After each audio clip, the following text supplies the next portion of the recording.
what you do. Assalamu alaikum warahmatullahi wabarakatuh. Welcome. You are listening to the Mari Mukwanda Show on Salam Media. And we're going to be talking to clinical psychologist Ruth Ancer about why are people suddenly breaking lockdown rules and regulations. Yesterday, I spoke to Nazia Salaji about getting tired of hearing COVID-19 news, and perhaps maybe that could be one of the factors. But let's find out more from Ruth. Good morning, Ruth. Good morning. Thank you for having me. Thank you for joining me. So, yes, we've been seeing a lot of people breaking lockdown rules and regulations, just being comfortable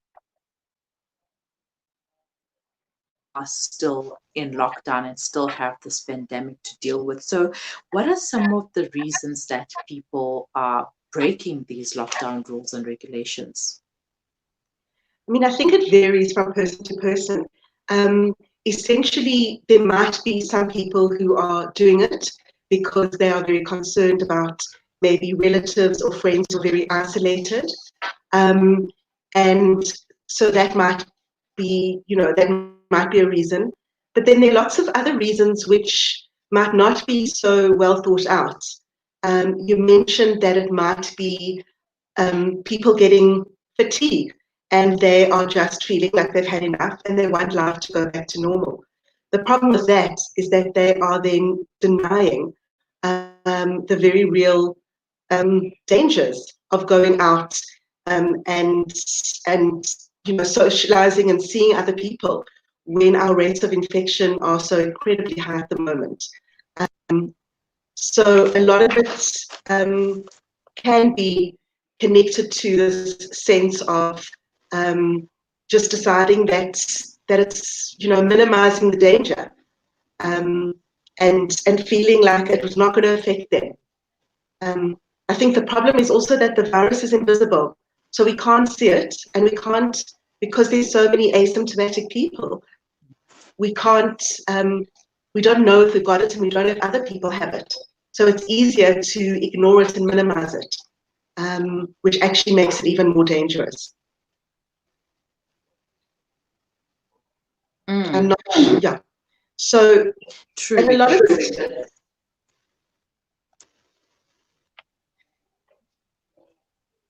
Right, so the delay is going to confuse us a bit. So I'll just give you a few minutes, or rather a few seconds, and if you haven't said anything, then I will continue. All right. Okay. So what effects does a lockdown have on children?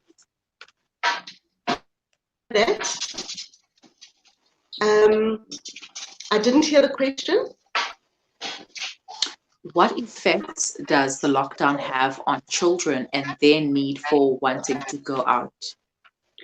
I mean, I do think that children, it's been very difficult for a lot of children not being able to see their friends. But I do think that what's very important is that children take their cues from us. So if parents are not adhering to the regulations and themselves are minimizing the risks and are seeing friends and are seeing people, then children will not understand and will also want to, will pressurize their parents. But I think for those families where the parents have been able to explain what the purpose is, I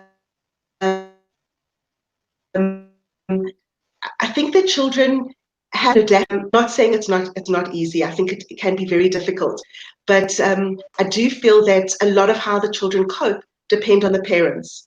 And for parents who are going around still doing the kind of socializing they shouldn't be doing, the children might not realize the risk. It's us all in greater danger. So I think it has been hard on children, but it's certainly not a reason to put them and yourselves and people you don't know in danger. Mm-hmm. So now, obviously, people have broke down the gates and have continued their life as normal. I mean, I've been seeing people attend baby showers and have kids parties for their kids, etc. What will it take to convince them that we are still in a pandemic? I mean, even though we cannot see the virus, but you still need to stay at home. And Absolutely. I think that working out what changes behavior has been a huge issue for for us as a society.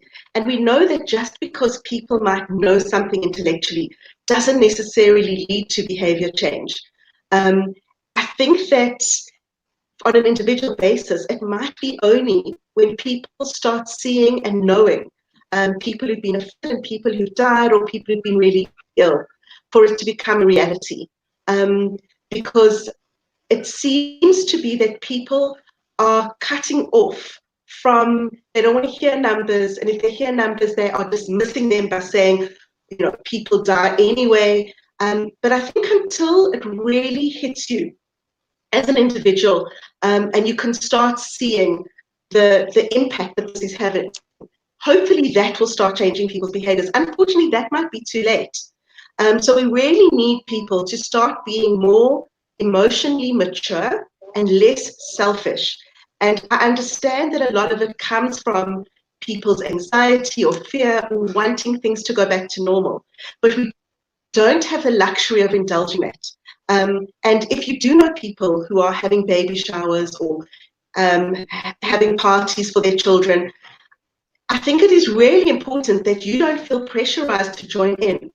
And in fact, I think it's important that we all, we express, people need to be told, I am not attending this because I feel that this is dangerous. And we do need to challenge people.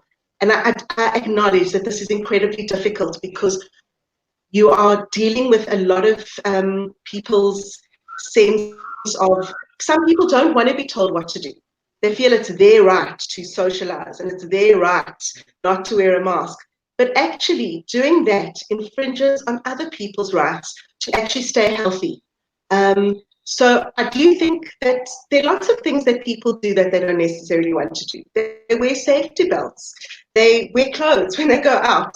And this needs to be an attitude that we have to take on, that we have to practice physical distancing, that we have to wear masks if we're out, that we have to sanitize. And I think it's important that we start calling out and understanding why people aren't doing it. And I don't necessarily know if shaming is the right approach, or authoritarian police style is the right approach. But I think on an individual level, we have to look at, if we are tempted to go see friends because we miss them, to really try and understand, why are you ignoring something that is so dangerous? We've got to listen to what science is telling us. We've got to listen to what the medical professionals are telling us.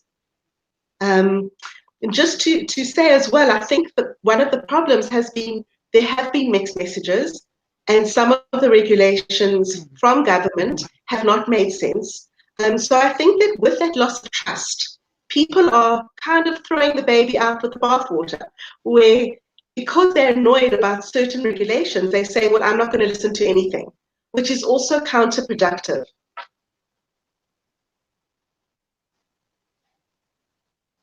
there's a lot of this conspiracy theories going around, and people suggesting that the virus is not real, and perhaps it's just government's way of trying to play with our minds, etc., etc. And even if they know somebody who does have the virus, it turns into, no man, it's just the common cold, it's just flu. It is anyway flu season. So we're gonna be working very hard to try and change the mindsets of those people, because sadly it is those very same people who's going to affect the rest of us. And what are we going to do then? Because we have already seen the numbers skyrocketing, and we have been told by the government that the numbers will increase. And we have seen it. We are seeing it on the daily, but we're still not doing anything about it. So, how can we shift our mind focus? I know we miss going out, we miss socializing, etc. But instead of breaking the lockdown rules, how can we shift our mind from focusing too much on COVID-19 news? Well, I think that what we've got to do as well is recognize that there are always conspiracy theorists. However, in the light of the mounting evidence around us and the fact that this is global, it's not just one government saying one thing, that we actually can't afford to indulge those kind of conspiracy theorists' views. And I think that we've got to recognize that we're in a crisis.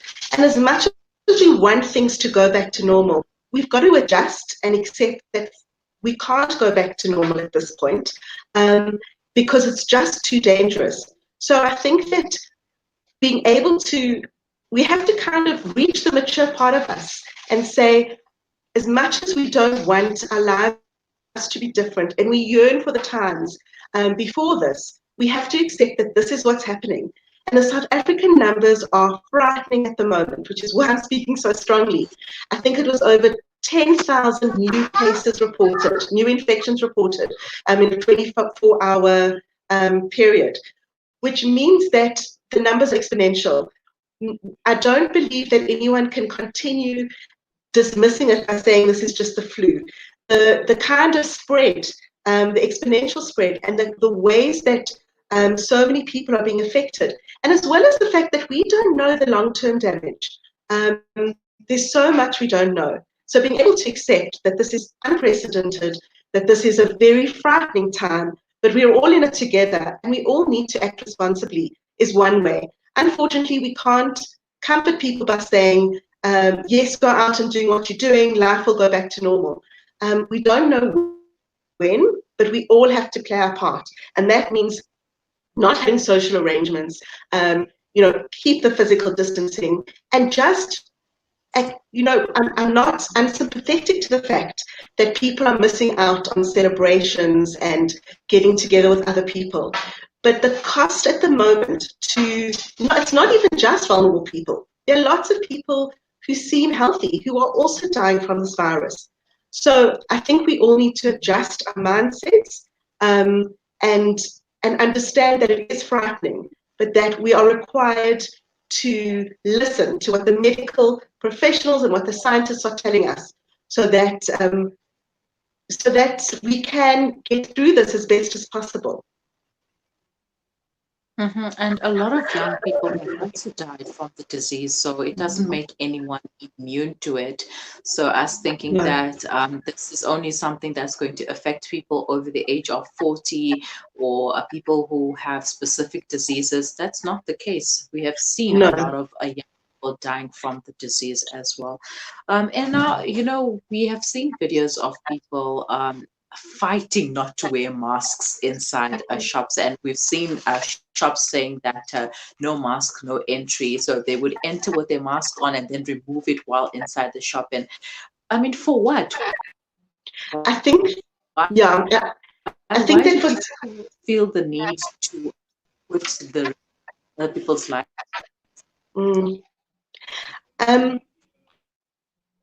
I think for certain people, there's the sense of don't tell me what to do.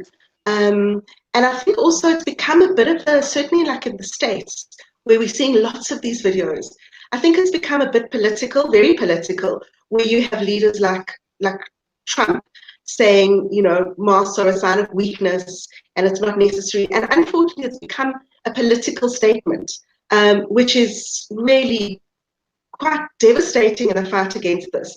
And I do think that people have kind of taken it on as a sign of, their liberties have been taken away.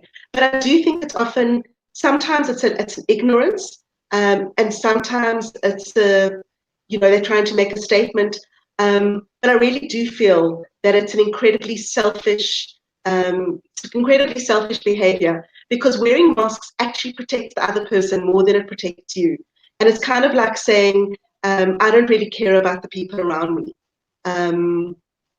So I do think that that's what it's become.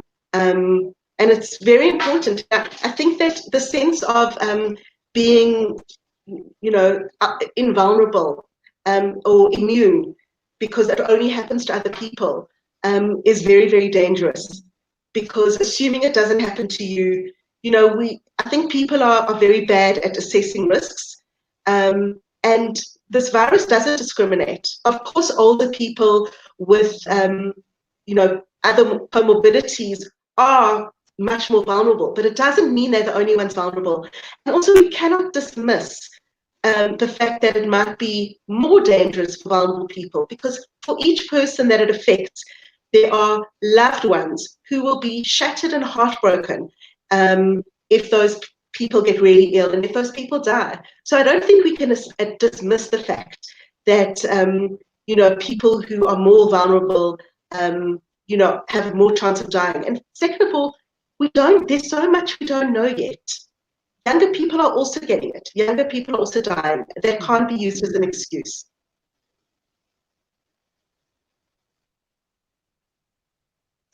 Yes, definitely. Thank you so much for your time, Ruth. We're going to leave it Yes. for now. And sorry And I about hope the people do delay. take heed of the advice and stay at home. Stay at home. Wear your mask if you have to go out. Keep your distance, and obviously wash your hands as much as possible. Thanks for having me. Goodbye. That was Ruth Ancer, a clinical psychologist, giving us the psychology behind why people are breaking down or breaking the lockdown rules and regulations. Stop being selfish. This is not about you. I know that we wish that life could return to normal, to the way it was before this pandemic and before the lockdown and quarantine, etc. But unfortunately, we have to adjust to the way things are at the moment. Hopefully, inshallah, in a few months down the line, things will get back to a new normal. But it is not going to be as normal as it is at the moment.